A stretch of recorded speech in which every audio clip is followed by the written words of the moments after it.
But on a lighter, funnier note, but also terrible, let's dive into the Fyre Festival, Okay. which is, I watched it twice, the documentary. I watched it once with friends and I watched it the other time by myself because I You wanted watched it to with get me like the my first own time. opinion. We watched Did it I? together. Yeah. Oh, okay. So awkward. That was my Okay. only time watching it. Oh, that's really Pretty sure we were awkward. Okay. intoxicated, so. Oh, probably. Yeah. So I watched it again by myself just so I can like fully dive into it, just because I wanted to really understand what happened. And I still don't understand how these two got away with it, but it's fine. So if anyone hasn't seen the Fyre Festival, this is a spoiler to the documentary on Netflix. So we'll give you the time down below to skip to it. The Fyre Festival was created by Billy McFarlan and the rapper Ja Rule. So Billy McFarland was an entrepreneur. He created this millennial master Visa card weird thing called Magnesium or McNeese or something like that. But he literally spelt it wrong. He spelled it with IS and it was supposed to be like ESE or something like that. Anyways, he spelled it wrong, which kind of was a laughing joke for that. But he was known as this great entrepreneur, this millennial entrepreneur. But Okay. basically, his whole entire foundation was getting investors to invest in him because he gave them false numbers. So he told them all these numbers he was creating in revenue for things and all this stuff, but he actually wasn't. He was just covering he was showing what other investors were giving him as revenue when they're actually just investments and stuff. So he was all a fraud. Holy shit. So yeah, so him and his friend rapper Ja Rule, they decided to make this app called Fyre, which was an app dedicated to promoting companies for booking music talent and stuff like that. If you wanted a model or a singer at your birthday party and you wanted to pay a certain amount of money, you go on this app and you literally book them to be at your birthday party, or concert or festival or wedding or whatever you wanted. So it was a great idea for an app, actually. I'm kind of sad that this festival gave it such bad light, but they decided to make a festival to promote it. And it just went completely downhill from there. So, before we go any further, would you compare this to Woodstock or not at all? Well, Woodstock happened. Woodstock, even though people But were starving, there was no water, there was garbage everywhere, and it was like a shit show, and people don't think about that part and like just talk about how great the music was because the Cranberries and like different things were there, great musicians. It was a shit event. People were outside with no place to go in the heat, no water, anything, living in little garbage for days just my to see their favorite musicians. my parents watched that documentary, and Mm-hmm. one part that actually brought tears to my eyes was when the whole community, because the cars were backed up all throughout the streets, people couldn't find parking, so they just parked in the streets. The residents of that town, Woodstock, brought whatever they could out of their cupboards and made food for the people that were there to see Mm-hmm. the concerts. But Mm-hmm. I kind of thought that the Fyre Festival was kind of like that because people showed up. Like a lot Yeah, of but it people. never happened. There was no music or anything, or Not a single concert happened. but how many The people showed up? Some of the influencers, like a few hundred influencers showed up and like a few people with tickets, but none of the other flights showed up. There was no flights to bring them back and none of the entertainment showed up. Not one. Okay? And unlike Woodstock where these nice people that lived there were bringing food and things like that to the people who were watching the concert who could walk there and leave. Like they weren't deserted on an island with no flights out.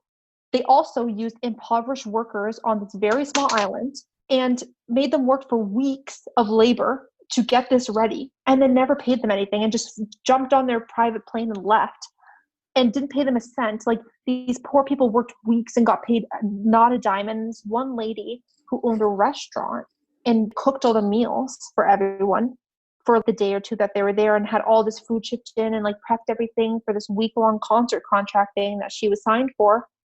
They just left and never paid her a dime. So she used all of her savings, this poor lady, and didn't have anything, like didn't get paid a single dime. And she lost like $50,000, she said, Holy fuck. in food and stuff like that. And I workers remember seeing for that. her. Yeah. So it That's was definitely worse horrible. than Woodstock, I think. Aw, I think. sad. Yeah. So and it just gets worse and worse. Some of his employees are in debt with, I think it was American Express and things like that, because he would use their personal cards for things, hundreds of thousands of dollars worth of stuff, and then he didn't pay them back, and he just didn't tell them, or he would just kind of use his power over them, and then now they're being investigated by the FBI. Some of his employees. This 100% goes right back to psychopaths and sociopaths. Exactly. That guy that ran this is faux confidence. He's a psychopath. Like, who thinks that they can just use people like that and then get away with it? Is he in jail? Please tell me. Oh yeah. Okay. Yeah. Good. He's in jail. I think he was sentenced to 6 years in prison. Or he was ordered, I think as well as he was ordered to forfeit $26 million to all of his investors and stuff. How is he going to get that? He's not, unless he gets someone to invest. Yeah, fuck. Into it.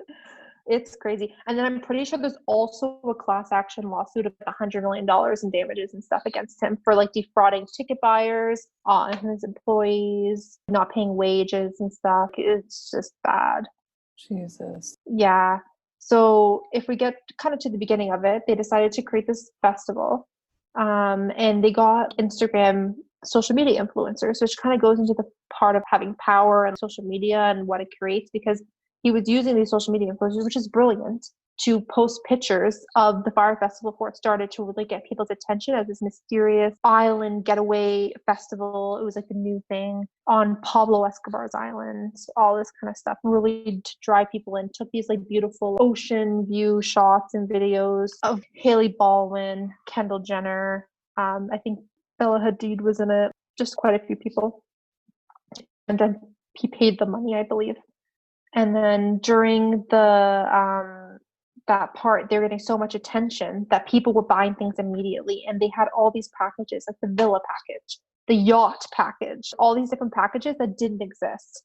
Oh my God. They hadn't even ordered any of the stuff to make these villas, or they didn't even ask people for their homes yet to use as private homes, or they hadn't ordered a yacht. Like, none of this had even been talked about. They just offered the stuff before they even. That's crazy. Yeah, it was bad. So then people start buying tickets right away. So then what does he do? He uses all that money people bought tickets with and villas with and all this stuff to then spend on the event, because he had no money really besides some investors' money. And they told him there's going to be millions, I think it was like $26 million, whatever it was, to throw this festival. He didn't have that. Stressed. Yeah, so he didn't have that money. Out. So he started using all this money that the people paid for stuff to pay for this other stuff. And then it just kept getting more expensive because things kept happening. Like, he got kicked off the island. He had to use a different island because he was told, do not call it Pablo Escobar's island. First thing he did, come get away to the Fyre Festival at Pablo Escobar's island. And then the owner's like, no, bye. And then kicked him off. Then he has to find an island with only like a few months, not even. Has no tents, no nothing, no food contracts, no water, no nothing, no toilets, no showers, nothing.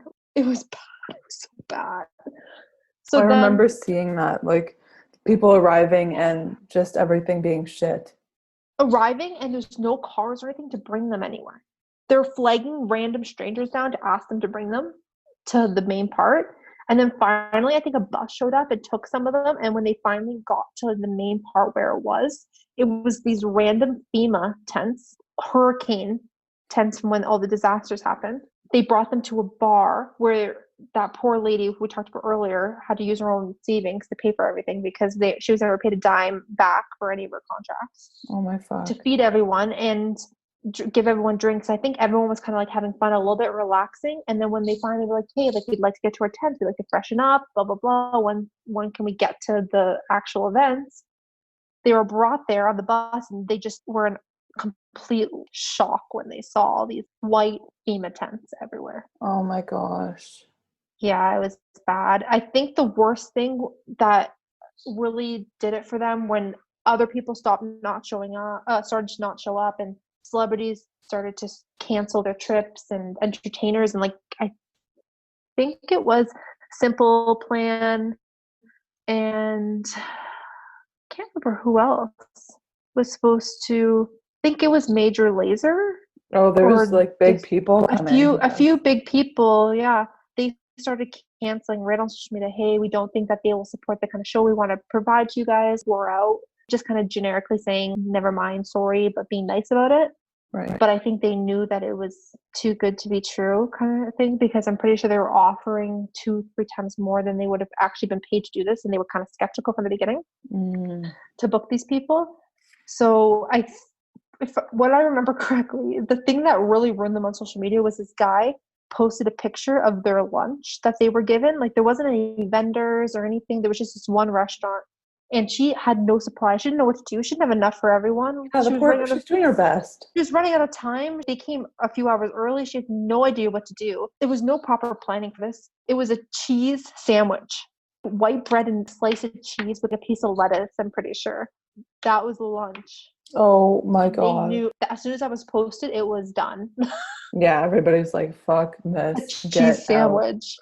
Yeah, they were in them. So then it just kind of went down from there. His most loyal employee was definitely, I can't remember his name. He was an older guy, super nice. I think he was a head of PR or management or something like that, or organizing. But he ended up being told by this Billy guy, the psychopath, that he had to take one for the team and give the customs guy a blowjob to get the water they needed for the event because they couldn't go on without water. And he said, okay. And like went, was like really prepared to give him this blowjob. Like he was ready.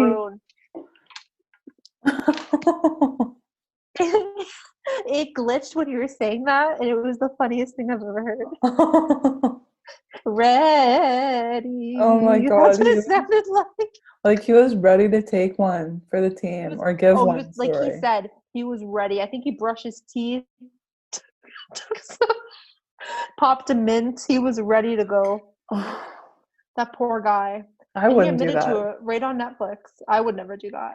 Yeah, he literally was ready to prostitute himself. So props to him.